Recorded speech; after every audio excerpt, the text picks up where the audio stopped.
பேரலை நேயர்களுக்கு வணக்கம். இன்றைய நேர்காணலில் பேராசிரியர், அரசியல் விமர்சகர் திருமிகு மஞ்சுளா அவர்கள் இருந்திருக்கிறார். அவரோடு பேசலாம். வணக்கம். வணக்கம். இந்த ஆட்சியிலும் சரி, போன ஆட்சியிலும் சரி, பெண்களுக்கு எதிரான பாலியல் குற்ற சம்பவங்கள் அப்படிங்கிறது தொடர்ச்சியாக நடைபெற்று இருக்குது அப்படிங்கிற விஷயத்த பார்க்குறோம். பெண்களுக்கு எதிரான குற்றங்கள் அதிகரிக்குது அப்படின்னு சொல்லி தான் விஜய் அவர்கள் பிரச்சாரத்தில் பேசிட்டு இப்போ ஆட்சியிலும் வந்து அமர்ந்திருக்கிறாரு. ஆனால் அவருடைய ஆட்சியில் அதுவே தொடர்ந்துகிட்டே இருக்குது அப்படிங்கிறது பெரிய குற்றச்சாட்டாக மாதிரி இருக்குது. அதே சமயத்தில் பார்க்கும்போது அந்த சம்பவங்களில் ஈடுபடுவர்களும் தாவேக நிர்வாகிகளாக இருக்கிறார்கள் அப்படிங்கிறதும் பெரிய குற்றச்சாட்டாக இருக்குது. அண்மையில் இப்போ பார்த்தோம்னா ஸ்ரீவைகுண்டத்தில் வேலை வாங்கி தருவதாக கூறி தாவேக நிர்வாகிகள் போய் ஒரு பெண்ணை கூட்டிகிட்டு போய் மயக்க மருந்து செலுத்தி அவங்களுக்கு துன்புறுத்தலை கொடுத்துருக்கிறதா அப்படிங்கிற விஷயத்த பார்க்குறோம். இந்த விஷயத்தில் தூத்துக்குடி எம்பியான கனிமொழி அவர்கள் வந்து நீங்கள் தான் இப்போ ஆளுங்கட்சி, நீங்கள் திமுக மேலே பழி சொல்கிறத விட்டுட்டு நீங்கள் ஆளுங்கட்சி அப்படிங்கிற பொறுப்புணர்வோடு செயல்பட வேண்டும் அப்படிங்கிற விஷயத்தையும் வலியுறுத்தியிருக்கிறாங்க. இந்த விஷயங்களை நம்ம எப்படி புரிஞ்சுக்கலாம்? முதல்ல பெண்கள் பாதுகாப்பு அப்படிங்கிற விஷயத்தில் அரசியல்வாதிகள் ஒரு மாதிரி அரசியல் பண்ணுறதை எப்படி புரிஞ்சுக்கலாம் நம்ம? இப்போ நீங்கள் சொன்னது எல்லாமே உண்மைதானா, இல்லை ஏதாவது யாராவது சதி பண்ணதை வந்து பேசுகிறீங்களான்னு தெரியல. ஏன்னா மாற்றம் கொண்டு வர்றது தானே இந்த அரசினுடைய வேலை. அப்போது மாற்றம் கொண்டு வந்திருக்கோம் இல்லையா? அப்புறம் எப்படி இந்த மாதிரி பேசுகிறாங்கன்னே எனக்கு புரியவே இல்லை. ஆனால் உண்மை என்ன? இப்போது இதை வந்துட்டு நீங்களோ நானோ வந்து சொல்லலை, இல்லை குறிப்பிட்டு சில கட்சியை சார்ந்த ஊடகங்கள் இதை பேசலை, இதை வந்து பொது வழிகளில் எல்லாரும் பேசிக்கிட்டு இருக்கிறாங்க. அப்போது என்ன மாற்றா இவர் வந்திருக்காரு? எதற்கு மாற்றா வந்திருக்காரு? அதுதான் வந்து நமக்கு தெரியவே இல்லை. இது வரைக்கும் வெள்ளை சட்டை வெள்ளை வேட்டி அப்படின்னு இருந்த ஒரு அரசியல் களத்தில் திடீர்னு வந்து ஒரு கருப்பு கோட்டு போட்டுட்டு வர்றது, இதுதான் மாற்றமா? இந்த மாற்றத்தை தான் மக்கள் விரும்பி அத்தனை பேர் வந்து ஓட்டு போட்டு 108 இடங்களில் ஜெயிக்க வச்சாங்களா? புரியவே இல்லை. அப்போ எதை வந்து குற்றச்சாட்டாக சொல்லி எந்த அரசு வந்து இதற்கு சரியான நடவடிக்கை எடுக்கலை அப்படின்னு சொல்லிச்சோ, இல்லை எந்த அரசு வந்து இதற்கு ஃபெயிலியராக இருக்குன்னு அப்படின்னு சொன்னாங்களோ அதையெல்லாம் சொல்லி அந்த அரசை கவிழ்த்துட்டு இப்போ நீங்கள் வந்து என்ன செஞ்சிட்டீங்க? இதனால என்ன, யாருக்கு என்ன நன்மை நடந்திருக்கு அப்படின்னு பார்த்தா மறுபடியும் அவர்களினுடைய கட்சிகளுக்குள்ளே தான் இது நடக்குது. யோசிச்சு பாருங்க. பதவி எடுக்கிற அன்னைக்கு என்ன சொன்னார்? நம்ம ஆட்சிக்கு வந்துட்டோம், இனிமேல் வந்துட்டு யாரும் எதுவும் எந்த விதமான தவறும் செஞ்சிடக்கூடாது, இப்படியெல்லாம் இருக்கலாம் அப்படியெல்லாம் இருக்கலாம் அப்படின்ற ஏதாவது மனசில் இருந்தேன்னா அழிச்சிடுங்க, தான் கட்சிக்காருக்கு எச்சரிக்கை சொன்னார். அதை கேட்கும்போது ஒவ்வொருத்தருக்கும் எவ்வளோ புல்லரிச்சிருந்தோம். யோசிச்சு பாருங்களேன். அப்புறமா தான் புரிஞ்சுது இது எப்படி சினிமாவில் ஒரு வசனம் வருமோ அந்த மாதிரி தான் இவர் பேசிகிட்டு இருக்காரே தவிர உண்மைக்கு பக்கத்துலையாவது பேசுகிறாருன்னா இல்லை. அந்த அளவுக்கு முதல் நாளே பேசியிருக்கிறாருன்னா, தலைவர் பேசியிருக்கிறார் அப்படின்னா அப்போ தொண்டர்களுக்கு எப்படி இருந்திருக்கும்? அவங்க பாஷையில் சொல்லணும்னா அல்லு விட்டுருக்கோம் இல்லையா? ஆனால் அந்த மாதிரி ஒன்றுமே நடக்கலை. நீங்கள் எங்கே எடுத்து பார்த்தாலும் தாவேகா நிர்வாகிகள், தாவேகா தொண்டர்கள், தாவேகாவில் பதவி பெற்றவர்கள், இவங்களால வந்து பிரச்சனை நடக்குது. பாதிக்கப்பட்டவங்க யாரு? அவங்களும் தாவேகாவினர்னு சொல்கிறாங்க. இப்போ இந்த பெண்மணியை கூட தாவேகா சார்ந்தவர்கள் அப்படின்ற ஒரு பேச்சும் வருது. அது எந்த அளவுக்கு உண்மை அதெல்லாம் அப்புறம் நம்ம பார்த்துக்கலாம். அப்போது ஒரு பெண்ணுக்கு வேலை வாங்கி தருவேன் அப்படின்னு சொல்லி அந்த பெண்ணை வந்து நீங்கள் கூட்டிகிட்டு வந்திருக்கிறீங்க அப்படின்னு சொன்னால் அப்போ அந்த பெண் உங்களை நம்பி வந்திருக்கிறாங்க. எதன் அடிப்படையில் நம்பி வந்திருக்கிறாங்க? தெரிஞ்சவங்களா இருந்திருக்கணும், இல்லை கட்சியை சார்ந்தவங்களா இருந்திருக்கணும். அந்த அளவுக்கு நம்பிக்கை வச்சு வந்திருக்கக்கூடிய ஒரு பெண்ணை அவங்களுக்கே தெரியாமல் நீங்கள் பாலியல் வன்முறை பண்ணி அதை வேற பதிவு பண்ணி வச்சுருக்காங்க. கேவலமாக இல்லை, அசிங்கமாக இல்லை? இதில் வேற முதல்வர் பேசும்போது என்ன பேசுகிறாரு? கவர்ச்சின்றாங்க, கவர்ச்சியினால தான் நான் ஆட்சியை பிடிச்சேன்றாங்க, நான் என்ன அப்படின்னு சொல்லிட்டு ஒரு பிளாங்க் விடுறாரு, ஒரு டேஷ். யாரை கொச்சப்படுத்துறாரு?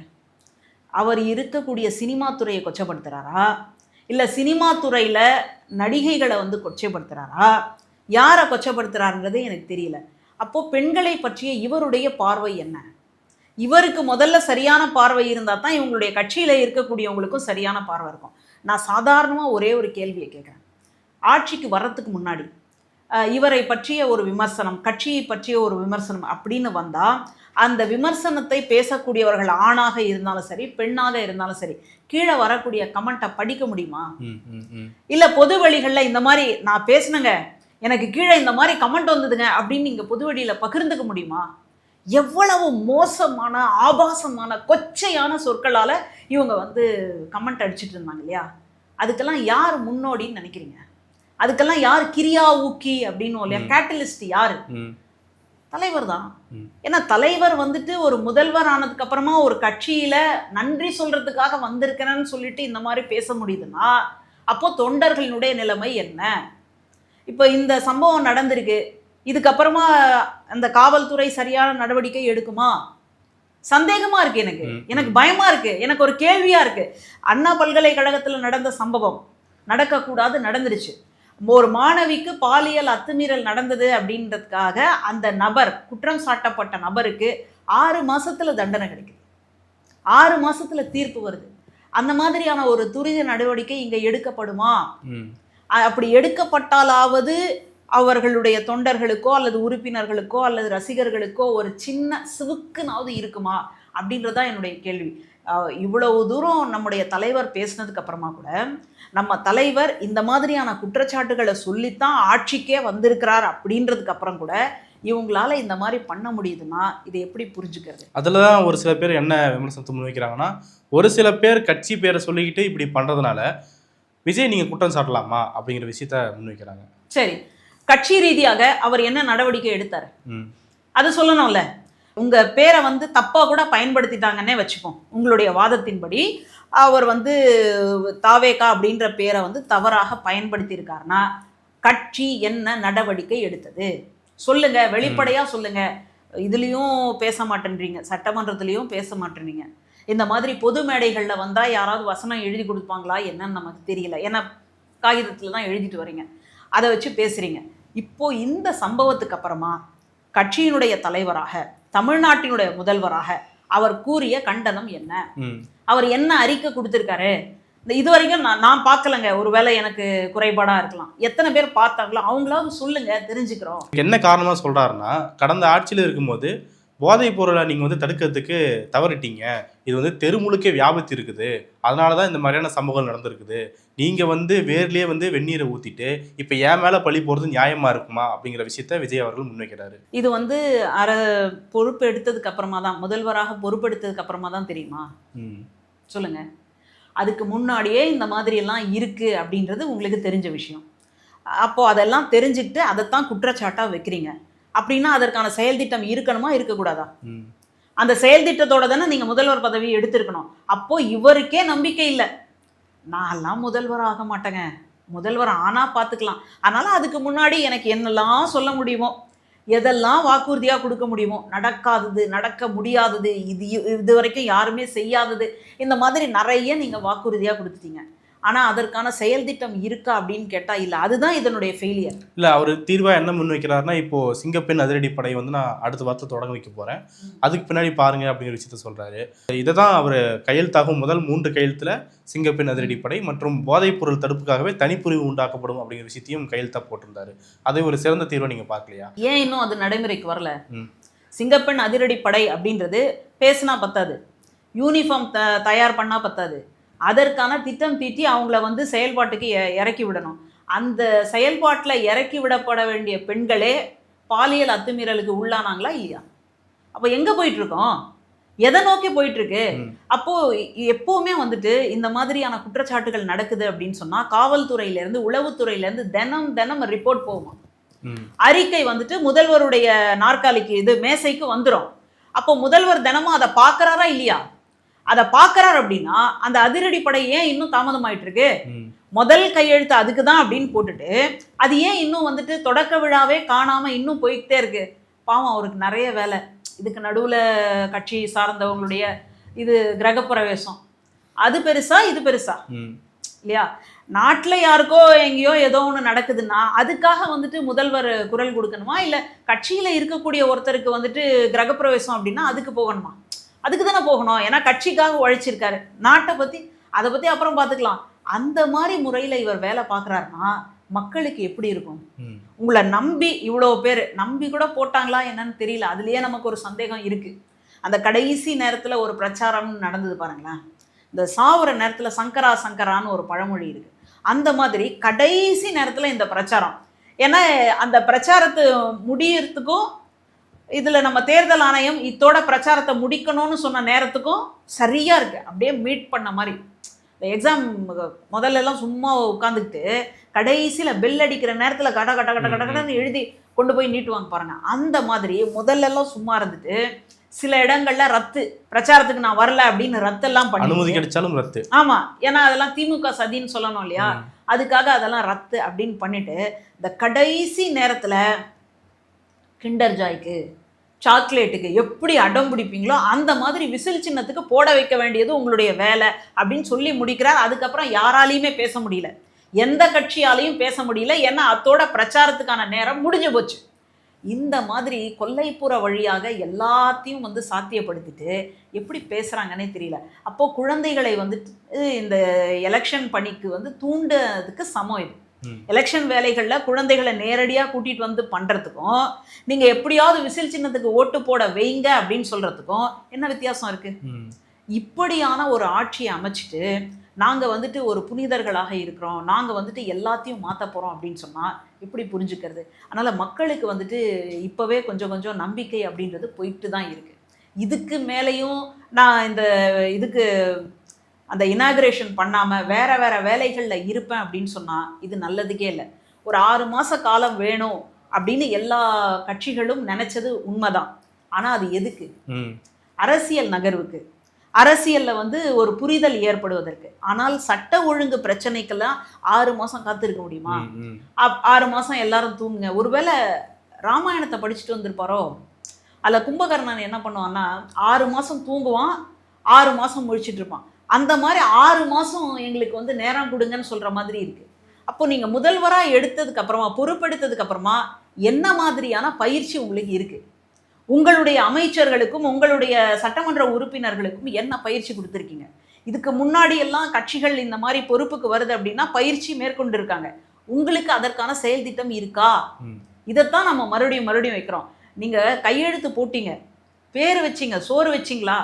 அந்த மாதிரி கையெழுத்தை போட்டுட்டு அதை இன்னும் நடைமுறையில் கொண்டு வரல அப்படின்னு சொன்னால் இது என்ன, எப்படி பார்க்கறது? இல்லை, அப்படி நடைமுறையில் கொண்டு வந்தாலுமே அதுவே ஒரு சரியான தீர்வாக இருக்குமா அப்படிங்கிற கேள்வியை பலரும் முன்வைக்கிறாங்க. அதிரடிப்படை அப்படிங்கிறது வந்து வெளியே ஃபிசிக்கலாக இருக்கக்கூடியது. ஆனால் மனிதர்களுக்குள்ளே இருக்கிற மென்டலாக அவங்க வந்து பெண்களை எப்படி பார்க்குறாங்க அப்படிங்கிற விஷயத்தை நீங்கள் எப்படி வந்து கலைவீங்க அப்படிங்கிற கேள்வியை விஜய் முன்னாடி வச்சுக்கிட்டே இருக்கிறாங்க. அதை எப்படி நம்ம புரிஞ்சுக்கலாம்? இது ரொம்ப முக்கியமான ஒரு கேள்வி. இதுக்கு முன்னாடி இருந்த ஆட்சி, அதுக்கு முன்னாடி இருந்த ஆட்சி, எந்த ஆட்சியாக இருந்தாலும் ஒரு பெண்ணை எப்படி நடத்த வேண்டும் அப்படின்ற ஒரு சிந்தனை ஆண்களுக்கும் வேணும், பெண்களுக்கும் வேணும். இல்லை அப்படின்னு சொன்னால் என்ன வரும்? நீ ஏன் இந்த நேரத்துக்கு போன? நீ ஏன் இந்த மாதிரி உடையை உடுத்தியிருந்த? நீ ஏன் உன் பாய் ஃப்ரெண்டோட போன? உனக்கு என்ன இந்த நேரத்தில் அங்கே வேலை? இதைத்தான் மறுபடியும் கேட்பாங்களே தவிர, அந்த பெண் வந்திருக்கிறா, அவளுக்கும் ஒரு உரிமை இருக்குது, அவளுக்கும் ஒரு சுதந்திரம் இருக்குது அப்படின்றத நினைக்கக்கூடிய, அதை வந்து சாத்தியப்படுத்தக்கூடிய ஒரு சமுதாயத்தை உருவாக்க வேண்டும். அதுதான் முதல் வேலை. அதை விட்டுட்டு நான் இதை கொண்டு வந்துட்டேன், அதை கொண்டு வந்துட்டேன் அப்படின்னு சொன்னாலாம் அதுக்கு வந்து பயனே கிடையாது. அப்போது உங்களுடைய கட்சிக்குள்ளே இருக்கக்கூடிய தொண்டர்களுக்காவது அந்த அறிவை நீங்கள் ஊட்டியிருக்கீங்களா? இப்போ என்னெல்லாம் குற்றச்சாட்டு? பாலியல் குற்றச்சாட்டு இருக்குது, ஊழல் குற்றச்சாட்டு இருக்குது, அடுத்தது வந்து எல்லா இடத்துலையும் வந்து போதை பழக்கம் அப்படின்றது இருக்குது, மது, போதை. இப்போ இந்த 3 ஓரளவாவது குறைஞ்சுதா அப்படின்னு பார்த்தா ஆட்சிக்கு பொறுப்பில் வந்ததுலேருந்து இது கூடிக்கிட்டே போகுது. ஏறுமுகமாக இருக்கே தவிர இறங்கு முகமாக இல்லை. அதெல்லாம் யார் பண்ணியிருக்காங்கன்னு பார்த்தா மறுபடியும் இவர்களுடைய நிர்வாகிகள். இப்போ வேலூர்லன்னு நினைக்கிறேன் இல்லையா, செங்கற்சூளையில் போயிட்டு ஒருத்தர் உரிமையோடு கேட்குறாரு, எனக்கு 1 லட்சம் கொடுங்க. நம்ம சாதாரணமாக யாசகர்கள் கூட ஐயா என் நிலைமையை பார்த்து ஏதாவது கொடுங்க அப்படின்னு. ஆனால் இவர் உரிமையோடு சொல்கிறார், நாங்கள் என்ன சும்மாவா வந்தோம், எவ்வளோ செலவு பண்ணிட்டு வந்திருக்கிறோம் இல்லையா. ஆனால் நிறைய பேர் பேசுகிறான், ஒத்த ரூபாய் செலவு பண்ணாமல், சாதி மதம் பார்க்காம இந்த கட்சி இப்படி வந்து மேலே வந்திருக்கு, மக்கள் அப்படியே எழுச்சியாக ஒத்த விரல்ல புரட்சி பண்ணிட்டாங்க அப்படின்னு பேசுகிறாங்க.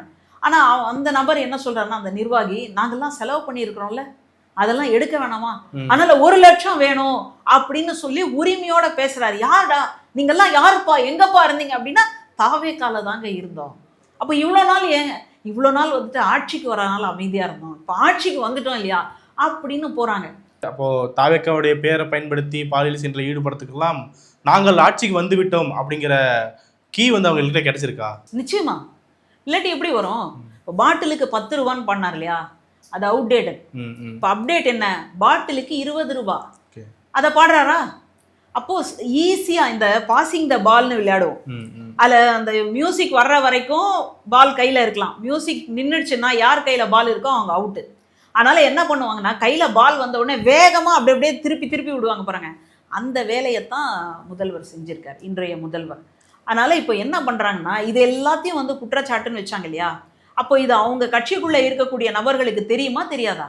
இல்லை அவங்க ஏதோ ஒரு உலகத்தில் இருந்தாங்களா? இதெல்லாம் தெரிஞ்சும் அவங்க மறுபடியும் செய்கிறாங்க அப்படின்னா அப்போ என்ன அர்த்தம்? நம்ம ஆட்சிடா, நம்ம அண்ணன்டா, நம்ம அண்ணன் இருக்கிற வரைக்கும் நம்மளை ஒன்றும் செஞ்சுக்க முடியாதா, வைப் பண்ணு ப்ரோ அப்படின்னு சொல்லக்கூடிய ஒரு இடம் தானே. அவ்வளோ சொல்கிறீங்களே, கோயம்பேடு எங்கே இருக்குது? சென்டரில் இருக்குது. சென்னையினுடைய முகம்னே கூட நம்ம சொல்லுவோம். அந்த இடத்துல ஒரு தனியார் பார் நடக்குது. நடத்துனது யார்? நீங்கள் இல்லை, நான் இல்லை. யார் நடத்துனது? தாவேகாவினுடைய நிர்வாகின்றாங்க. அதுவும் எத்தனை நேரம்? சொன்ன நேரத்தை விட தாண்டி போயிருக்கு. விடிய விடிய கூட நடத்துவாங்க போல இருக்கு. இதுக்கு யார் உங்களுக்கு தைரியம் கொடுத்தாங்க? யாரோட தைரியம்? நம்ம அண்ணன் ஆட்சியில் இருக்கான், நம்மளை தொட முடியுமா? என்னை தொற்றுவியா, என்னை தொட்டா பத்தி கொண்டா அப்படின்னுவா இல்லையா? அந்த மாதிரி என்னை தொட முடியுமா அப்படின்றவனால தான் அந்த அளவுக்கு வந்து நடத்துகிறாங்க. சரி, அது கூட ஒழிஞ்சு போயிடும். வந்திருக்கக்கூடியவங்க யாரு? மைனர் பிள்ளைகள், அதாவது 18 வயசு கூட தொடாதவங்க. 18 வயசு தொடாதவங்கள நீங்க பாருக்குள்ள அனுமதிச்சிருக்கலாமா? இப்போ ஒரு பாருக்குள்ள வரணும் அப்படின்னு சொன்னா அதற்குன்னு சில சட்டத்திட்டம் இருக்குன்றாங்க. நம்ம போனதில்ல. அதுக்கு வந்து அடையாள அட்டை கொடுக்கணும், அதுல வயசு என்ன அப்படின்லாம் பார்ப்பாங்க. ஆனா அதையெல்லாம் தாண்டி மைனராக இருக்கக்கூடிய பிள்ளைகள்லாம் உள்ளுக்குள்ள போயிருக்கிறாங்க. அவங்க நடனம் ஆடி இருக்கிறாங்க. அவங்களுக்குள்ள பிரச்சனை ஏற்பட்டு இன்னைக்கு கொலை வரைக்கும் போயிருக்கு. அப்போ இதை எப்படி பார்க்கறது? இன்னைக்கு அந்த பாருக்கு வந்து சீல் வச்சுட்டாங்க. இது அடுத்தது. அப்போ இதை இத்தனை வருஷமா யார் நடத்திட்டு இருந்தாங்க? அப்போ இத்தனை வருஷமா இதுல எந்த விதமான இதுவும் பிரச்சனையும் இல்லாம நடத்திட்டு இருந்தாரா? அப்போ என்ன தைரியத்துல நடத்திட்டு இருந்தாரு? யார் கொடுத்த தைரியம்? இவங்க வந்து ஒரு ஆட்சி மாற்றம், ஒரு புதிய இதுவா பரிணமிச்சிருக்கு, மக்கள்லாம் வந்து ஒரு புரட்சி பண்ணி கொண்டு வந்து உட்கார வச்சிருக்காங்கன்னு சொல்றாங்க. ஆனா இதுல முன்னைய விட சீர்கேடு நடக்குதுன்னா இதை எப்படிங்க புரிஞ்சுக்கிறது? அப்போ இது ஒரு நல்ல ஆட்சியா? ஒரு முதல்வர் மக்களை பார்த்து நன்றி சொல்லக்கூடிய ஒரு இடத்துல என் வாயில நல்லா வருது அப்படின்னா, இந்த தெரு ஓரங்கள்ல ஒரு கொந்தளிப்புல சண்டை போடுவான் இல்லையா, உணர்ச்சி வசப்பட்டு திடீர்னு சண்டை போடுவான் இல்லையா, அவனுடைய வாயிலிருந்து வரக்கூடிய வார்த்தைக்கும் இந்த வார்த்தைக்கும் என்ன வித்தியாசம்? ஒரு தராதரம்னு இருக்கு, ஒரு நிலைப்பாடுன்னு இருக்கு. ஒரு முதல்வர், இதுக்கு முன்னாடி இருந்த முதல்வர், கரூர் சம்பவத்துக்கு அப்புறமா கூட ஒரு தலைவன், ஒரு கட்சியினுடைய தலைவன் தன்னுடைய தொண்டர்கள் இறப்பதை ஒரு நாளும் விரும்ப மாட்டான் அப்படின்னு சொல்றார். இவங்கெல்லாம் தமிழ் படிச்சுட்டு திராவிடம் படிச்சுட்டு இந்த மாதிரி கெட்டு போயிட்டாங்க. அவங்க மட்டும் சரியா ஒரு நடவடிக்கை எடுத்திருந்தா இன்னைக்கு இந்த மாதிரியான ஒரு நிலைமையை தமிழ்நாடு சந்திச்சிருக்காது. கரூர் சம்பவத்துக்கு அப்புறமா யார் குற்றவாளி அப்படின்றது எல்லாருக்குமே தெரியும். இது சிபிஐ வச்சு தான் விசாரிக்கணும் அப்படின்ற எந்த அவசியமும் இல்லை. இந்த சூழல்ல அப்போ கூட அவர் வந்து அந்த பழைய முதல்வர் என்ன சொல்றாரு அப்படின்னா, ஒரு கட்சியினுடைய தலைவன் அந்த மாதிரி யோசிப்பாரா அப்படின்னு சொல்லக்கூடிய அந்த பண்பாடு எங்க இருக்கு? நன்றி சொல்ல வந்த இடத்துல என் வாயில நல்லா வருது அப்படின்னு சொல்லி கட்சிகளை விமர்சிக்கிறது, இது எவ்வளவு மோசமான ஒரு சீர்கேடு பாருங்க. இப்போ நீங்க ஆட்சிக்கு வந்துட்டீங்க. ஆட்சிக்கு வந்ததுக்கு அப்புறமா கூட இப்போவும் போட்டி திமுகவுக்கும் தாவேகாவுக்கும். அப்போ பின்னாடி யார் இருக்காங்க? யாருடைய அஜெண்டாவை நீங்க செயல்படுத்திட்டு இருக்கிறீங்க? யாருக்கு இந்த அஜெண்டா இருக்கு? மாநில கட்சிகளே இருக்கக்கூடாது அப்படின்ற அஜெண்டா யார்கிட்ட இருக்கு? பாஜக. அப்போ வெளிப்படையாக ஒரு மாநிலத்தினுடைய மிக முக்கியமான இந்த மாநில வளர்ச்சிக்கான ஒரு கட்சியை வந்துட்டு சொல்லிட்டு மற்றவங்க எல்லாம் அல்லு சில்லு மற்றும் பிற அப்படின்றீங்கன்னா, அப்போ மாநில கட்சிகளை எல்லாம் துவம்சம் செய்வதற்காக நீங்க வந்திருக்கீங்க. யார் சொல்லி வந்திருக்கீங்க? உங்களுக்கு பின்னாடி யார் இயக்கிக்கிட்டு இருக்கிறாங்க அப்படின்றத வெளிப்படையா பேசுங்க. இதுவரைக்கும் மக்கள் நீங்க சொல்றது தான் சரி, நீங்க தான் வந்து உண்மையான தலைவன், நீங்க கடவுள் அப்படின்னு நினைச்சிட்டுலாம் இருக்காங்க. கடவுள் ஏன் சோஃபாவாக கொண்டு போய் இறக்குறாருன்னு தெரியல. ஏதோ சாப்பாடு கொடுத்தா கூட பரவாயில்ல. அதுவும் அந்த தலைவர்கள் வீட்டிலலாம் ஏற்கனவே சோஃபா இருக்கும், அவங்க வீட்டில் போய் சோஃபா ஏன் இறக்குறாரு அப்படின்றது கூட நமக்கு தெரியல. ஒரு தூய்மையான ஒரு சக்தி, ஒரு புனிதமான ஒரு சக்தி கட்சியினுடைய பொதுச் செயலாளரை விட்டுட்டு கட்சியில் இருக்கக்கூடிய சட்டமன்ற உறுப்பினர்களை போய் பார்க்குறாருன்னா இது எப்படிங்க புரிஞ்சுக்கிறது? அஇஅதிமுகவிலேருந்து ஒரு தொண்டர் கதற கதற தன்னை வந்து தீக்குளிப்புக்கு வந்து இரையாக்கிட்டார்னா, மகேந்திரன்னு சொல்லக்கூடிய அந்த தோழர் எப்படிங்க நினச்சி பார்க்குறது? வாழ வேண்டிய வயசுங்க, ஏதோ ஒரு 60 வயசுக்கு மேலே அப்படின்னா அது வேற.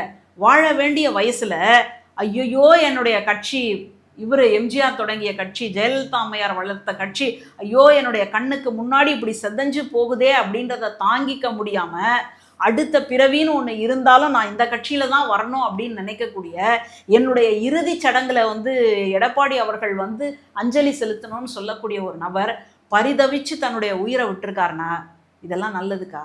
யோசிச்சு பாருங்க. அப்போ நீங்கள் என்ன மாற்றத்தை கொண்டு வந்திருக்கீங்க? என்ன மாற்றத்தை இந்த தமிழ்நாடு எதிர்பார்த்துச்சு? இதையெல்லாம் தானா? இதுக்கு பழைய ஆட்சி வந்திருந்தாலும் கூட பெண்களுக்கு 2000 கிடைச்சிருக்குமே இல்லையா? இப்போ அதே 1000. அடுத்தது வந்து பார்த்தீங்கன்னா மின்சாரத்தில் கூட ஒன்றும் சலுகை இல்லையே. அடுத்தது வந்து கல்யாணம் பண்ணிக்கிறதுக்கு நிறைய பேருக்கு ஆவலாக காத்துட்டு இருக்கிறாங்க. ஏன்னா பட்டு புடவை கிடைக்கும், நகை கிடைக்கும். அடுத்தது குழந்தை பிறந்தா மோதிரம் வரும், மாமன் சீர் அப்படின்னு சொல்லி காத்துக்கிட்டு இருக்கிறாங்களே. அவங்க முகத்துலேயும் வந்துட்டு நல்லா கரிய பூச போகிறீங்களா, என்ன செய்ய போகிறீங்கன்னே தெரியல. அப்போது முன்னாடி இருந்த ஆட்சிக்கும் இந்த ஆட்சிக்கும் என்ன மாற்றம்? சொன்னதை செய்யாமல் போகிறது தான் மாற்றமா அப்படின்னு மக்கள் கேட்குறாங்க. அவர் வந்து இந்த பாலியல் சமூகங்களுக்கு முழுமுற்றிலுமான காரணம் போதை வந்து வியாபித்து இருக்குது அப்படிங்கிற விஷயத்த அவர் சொல்கிறாரு. அப்போது ஒரு விஷயத்தை வந்து ரொம்ப சுருக்கி பார்க்குறாரா அப்படிங்கிற ஒரு கேள்வி இருக்குது. அந்த பிரச்சனைக்குள்ளேயே அதை சுருக்கிட்டா போதும், அதை தான் நம்ம மேற்கொண்டு எடுத்துகிட்டு போக போகிறோம் அப்படிங்கிற கருத்தில் அவர் நிலை கொண்டுட்டாரா அப்படிங்கிற பார்வை இருக்குது. எப்படி பார்க்குறீங்க? போதை தான் பிரச்சனை அப்படின்னா, போதை தான் வேறு அப்படின்னா அதை மாற்றுறதுக்கு எவ்வளோ நேரம் ஆகும்? இப்போ ஒரு தெருவுக்குள்ள யார் யார் வந்து போதை சப்ளை பண்ணுறாங்க, அது அந்த காவல்துறைக்கு உளவுத்துறைக்கு தெரியுமா தெரியாதா? அவங்க நினச்சாங்கன்னா கண்டுபிடிக்க முடியுமா முடியாதா? அந்த கண்டுபிடிங்க அப்படின்னு சொல்கிறதுக்கான ஆணை உங்ககிட்ட இல்லை, என்கிட்ட இல்லை. திமுக கிட்ட இருக்கா? இல்லை அதிமுக கிட்ட இருக்கா? இல்லை நாம் தமிழர் கிட்ட இருக்கான்னு கேட்டால் இல்லை. அது முழுக்க முழுக்க முதல்வர்கிட்ட மட்டும்தான் இருக்குது. அந்த முதல்வர் யார்? இல்லை நிழல் முதல்வர்னு ஒருத்தர் இருக்காரு, நிஜ முதல்வர்னு ஒருத்தர் இருக்காரு. அவங்கக்கிட்ட யார்கிட்டயாவது இருக்கா? யார்கிட்டையுமே இல்லை. உண்மையிலேயே அரசியல் பூர்வமாக சட்ட ரீதியாக யார் முதல்வர்னு பொறுப்பெடுத்துக்கிட்டாரோ அவர்கிட்ட தான் இருக்குது. அப்போ அவர் தானே சொல்லணும். இங்கே எத்தனையோ இருக்கலாங்க. குறைந்தபட்சம் ஒரு தெருக்களுக்குள்ளேயாவது அல்லது ஒரு குறிப்பிட்ட ஊருக்குள்ளேயாவது இந்த நடமாட்டம் எங்கெல்லாம் இருக்குது, அதையெல்லாம் எப்படி கட்டுப்படுத்த முடியும் அப்படின்றத நீங்கள் செய்யணுமா செய்யக்கூடாதா? இப்போ நம்ம ஒரே இது சினிமா கிடையாது. திடீர்னு பார்த்தா அப்படியே கீழே இருந்து ஒருத்தன் அப்படியே மேலேக்கு வந்துடுவான். அந்த ஒரு எஸ்குலேட்டர் ஏறி இறங்கிறதுக்குள்ளே ஒருத்தனுடைய வாழ்க்கையே மாறிடும். ஒரே ஒரு பாட்டுக்குள்ளே ஒருத்தன் உச்சத்துக்கு போயிடுவான். அப்படியெல்லாம் நினைக்கல. போன ஆட்சியை விட இந்த ஆட்சியில் எந்த அளவுக்கு குறைஞ்சிருக்குன்னு சொல்லுங்கள். நம்ம போயிடுச்சுன்னு சொல்லலை, எந்த அளவுக்கு குறைஞ்சிருக்கு. ஆனால் குறையலை, ஏறி இருக்கு. இல்லை அவரே சொல்கிறாரு, ஒரே நாள் எல்லாத்தையும் மாற்றிட முடியாது, ஆனால் ஒரு நாளில் கண்டிப்பாக மாறும் அப்படிங்கிறாரு. அந்த ஒரு நாள் எந்த நாள்? அது இவர் ஆட்சியில் இருக்கக்கூடிய நாளா இல்லை வேற கட்சி ஆட்சிக்கு வரக்கூடிய ஒரு நாளா எனக்கு தெரியல. நான் ஒரு சாமானியனாக மாணவர்களினுடைய ஒரு ஆசிரியராக நான் வந்து கேட்குறேன். இன்னும் கொஞ்ச நாளில் பள்ளிக்கூடமும் திறக்க போகுது, கல்லூரியும் திறக்க போகுது. மாணவர்கள் எப்படி ஆயிடுவாங்களோ அப்படின்ற ஒரு பதட்டம் எனக்குள்ளே இருந்துக்கிட்டே இருக்குது. இது வரைக்குமாவது ஒரு சின்னதாக ஒரு நன்றி உணர்ச்சி, சின்னதாக ஒரு குற்ற உணர்ச்சி, சின்னதாக எது சரி எது தப்பு அப்படின்ற ஒரு உணர்வு இருந்தது. இனிமேல் அது இருக்குமா? எங்கள் தலைவன் வந்துட்டான், எங்கள் அண்ணன் வந்துட்டாரு, இதுக்கு மேலே எங்களுக்கு என்ன இருக்குது அப்படின்னு கேட்டாங்கன்னா எங்கே போய் முகத்தை வச்சுக்கிறதுனே தெரியல. இது வரைக்கும் களத்தில் இருந்தவங்களுக்கு தான் ஓட்டு வந்திருக்கு அப்படின்னு நம்ம சொல்லிட்டு இருந்தோம். அதெல்லாம் தேவையே இல்லைங்க, இன்ஸ்டாலேயே போதும் அப்படின்னு சொல்லக்கூடிய ஒரு சூழலில் இப்போ பிள்ளைகள் முன்னாடி போய் நிற்கிறதுக்கே இப்போ நமக்கெல்லாம் பயமாக இருக்குது. அவர்களுடைய மனநிலை வேறையா போயிடுச்சு அப்படின்னு சொன்னால் என்ன பண்ணுறதுனே தெரியல. அந்த நன்றி உணர்ச்சி, அந்த குற்ற உணர்ச்சியெல்லாம் இருக்கு சொல்கிறோம் இல்லையா, அதெல்லாம் இன்னைக்கு இளைய சமுதாயத்துக்கிட்ட இருக்கா? இன்னைக்கு வீட்டில் வந்துட்டு தாத்தா பாட்டிகளையும் அப்பா அம்மாக்களையும் இந்த இதுக்கு போடுங்க அப்படின்னு சொல்லியிருக்கிறாங்க அப்படின்னா அப்போ அந்த இளைஞர்களுக்குள்ள இருக்கக்கூடிய அரசியல் என்ன, எதை வச்சு சொல்லியிருக்காங்க? இப்போ முதல்வர் அவர்கள் இதுக்கு முன்னாடி ஏதாவது ஒரு களப்பணி செஞ்சிருக்காரா? இல்லை. ஏதாவது ஒரு காத்திரமான போராட்டத்தில் கலந்துக்கிட்டாரா? இல்லை. சமூக பணி, அதாவது சமுதாய பணி, சோஷியல் ஒர்க் எல்லாம் சொல்லுவோம் இல்லையா, அது எந்த அளவுக்கு செஞ்சிருக்காரு? இல்லை. அப்படியான ஒரு நபருக்கு இன்னைக்கு ஆட்சியை கொடுத்துருக்குறாங்க அப்படின்னா எதை வைத்து கொடுத்திருக்கிறார்கள்? அதுக்கு பின்னாடி இருக்கக்கூடிய நோக்கம் என்ன? வெறுமனே திரைப்படம் தான். அந்த திரைப்படத்தில் அவர் எப்படி ஒரு பாலியல் அத்துமீறல் பண்ண ஒரு நபரை தலை கீழே கட்டி தொங்க விட்டுருப்பார் இல்லையா, தூக்கில் போடுற மாதிரியான ஒரு காட்சி அமைப்பெல்லாம் இருக்கும். அப்போ அதை பார்த்து தான் இவங்க ஓட்டு போடுவாங்கன்னா இதுக்கப்புறம் என்ன சொல்கிறதுனே தெரியல. தமிழ் மகன் எழுதிய ஒரு நாவலை நான் குறிப்பிடணும்னு நினைக்கிறேன். ஆண்பால் பெண்பால்னு ஒரு நாவல். அதில் ஆண்பால் அப்படின்னு சொன்னால் ஆண் மனநிலையிலேருந்து கதையை சொல்கிறது, பெண்பால்னா பெண் மனநிலையிலேருந்து சொல்கிறது. அந்த பெண்ணுக்கு வந்துட்டு கல்யாணம் ஆக வேண்டிய ஒரு வயசில் ஒரு வெண்புள்ளி வந்துடும் காலில். அது வந்துட்டு அப்படியே கொஞ்சம் கொஞ்சமாக அதிகமாகிட்டே இருக்கும். நம்ம மொழியில் வெண்கொஷ்டம்னு சொல்லுவோம். அப்போது அது வந்துகிட்டே இருந்த உடனே கல்யாணம் நடக்குமா நடக்காதா? அவங்க வீட்டில் ஒரு பாட்டி இருக்கும், அதுதான் சொல்லும், ஏய் நீ எம்ஜிஆர் நிறத்துக்கு மாறிக்கிட்டு இருக்கிற. ஏற்கனவே அவங்க அப்பா எம்ஜிஆர் ரசிகர், அதனால் வீட்டில் வந்துட்டு எம்ஜிஆர் படங்கள் இது எல்லாமே இருக்கும். அதனால் இவன் என்ன நினச்சிப்பான்னா நம்ம எம்ஜிஆராக மாறுறோம். கல்யாணம் ஆகிடும், சரி இதெல்லாம் ஒரு பெரிய பிரச்சனை இல்லைன்னு கல்யாணம் ஆகிடும். அப்போது கல்யாணம் ஆனதுக்கப்புறமா அவர் வந்து தூங்கிடுவார் கணவர். கொஞ்ச நாள் கழித்து இவளுக்கு என்ன தோணும்னா, ஒரு புகை கூண்டு இருக்கும், அந்த புகை கூண்டு வழியாக அப்படியே எம்ஜிஆருடைய ஆவி வந்து இவகிட்ட பேசுகிற மாதிரியே இவ ஃபீல் பண்ணிக்குவான். இப்படியே போயிட்டுருக்கோம், வேலைக்கு அந்த மாதிரி வெளியில் போயிட்டு வரும்பொழுது ஒரு தடவை சங்கிலியை பிடிச்சி இழுத்துருவான், தங்க சங்கிலி பிடிச்சி இழுத்த உடனே எல்லா தெருவில் அப்படியே அல்லோலப்பட்டு திருடன் திருடன் அப்படின்னு சொல்கிறதுக்குள்ளே அவன் ஓடிடுவான், காப்பாற்றிடுவாங்க. அந்த நேரத்தில் தான் பிக்கப் பண்ணுறதுக்காக கணவர் வருவார். வந்த உடனே என்ன அப்படின்னா, இல்லை இந்த மாதிரி அடிச்சிட்டாங்க, செயின் அடிச்சிட்டாங்க. ஐயோ அப்படியா, உனக்கு ஒன்றும் ஆகலைல்ல அப்படின்னு. இல்லை எனக்கு ஒன்றும் ஆகலை. உடனே சரி வா டீ குடிக்கலாம் அப்படின்னு டீ வாங்கி கொடுப்பார். அப்போ இவன் மனசுக்குள்ளே ஒரு விஷயம் நினச்சிப்பா, இதுவே எம்ஜிஆராக இருந்திருந்தா இந்நேரம் அவனை துரத்திட்டு போய் பிடிச்சி அவனை அடித்து அந்த செயினை வாங்கிட்டு வந்திருப்பான் இவன். அப்போது எந்த அளவுக்கு ஒரு நாயக பிம்பம், எந்த அளவுக்கு உண்மையை தாண்டி ஒரு மாயா உலகத்துல இவங்க வந்து வாழ்ந்துட்டு இருக்காங்க. இல்ல இது இப்போ நெஜத்துல நடந்துச்சு. இந்த கோவை சிறுமி வழக்குல வந்து ஒரு சொந்தக்காரமா பேசும்போது நீங்க படத்துல பண்ற மாதிரி ஆக்ஷன் எடுப்பீங்கன்னு நினைச்சேன் அப்படின்னு சொல்லி கண்ணீர் மல்க பேசினாங்க. ஆமா, ஒரு அம்மா கடல்ல வந்து மகனை பறி கொடுத்துட்டு வந்து விஜய் கிட்ட சொல்லுங்க, விஜயால காப்பாற்ற முடியும்னு சொல்லி நம்பிக்கையா பேசுறத பார்க்க முடியுது. அப்போ இவங்க எல்லாரும் சரியான மனநிலை இருக்கிறாங்களா அப்படின்றத நான் கேள்வியாவே விட்டுறேன். இப்போ கோயம்பேடு சம்பவத்துக்கு அப்புறமா கூட அந்த தாய் கதறல் நீங்கள் யோசிச்சு பாருங்களேன். ஐயோ எங்கள் அண்ணன் வந்துட்டா எல்லாமே சரியாயிடும், விஜய் அண்ணன் கிட்ட சொல்லுங்க அப்படின்னு சொல்லி அந்த அம்மா வந்து புலம்புது அப்படின்னா, அப்போ எந்த அளவுக்கு இவங்களுக்கு இன்ஸ்டா இன்ஃப்ளூயன்ஸ் பண்ணியிருக்கு. ஒரு விஷயத்தை தொடர்ச்சியாக பார்த்து மூளை அதுக்கு பழக்கப்படுது. இதைத்தான் உளவியல் ரீதியாக நம்ம பயங்கரம் அப்படின்னு பேசுகிறோம், உளவியல் ரீதியாக அவங்கள வந்து சரி செய்யணும் அப்படின்னு நம்ம பேசுகிறோம். ஆனால் மறுபடியும் இதுவே வருது அப்படின்னு சொன்னால், இதுலேயே நம்ம பழக்கப்பட்டுக்கிட்டே இருக்கிறோம் அப்படின்னா இவங்களை யார் காப்பாற்றுறது? அப்போது ஒரு மாயா உலகத்தில் இருக்கக்கூடிய இவங்களுக்கு நிஜ உலகத்தில் நடக்கக்கூடிய பிரச்சனைகள் எதுவுமே தெரியல அப்படின்னா அதை பற்றியே எனக்கு கவலை. இதுக்கு முன்னாடியே நம்ம பார்த்தோம், கரூர் சம்பவத்தில் தன்னுடைய மகனையோ அல்லது தன்னுடைய உறவுகளையோ பறிகொடுத்த நபர்கள் பரவாயில்ல நாங்கள் விஜயை பார்த்துட்டோன்னு சொன்னாங்க பாருங்களேன். இதுக்கு பின்னாடி இருக்கக்கூடிய உளவியல் எவ்வளோ பயங்கரமானது, எவ்வளவு மோசமானது.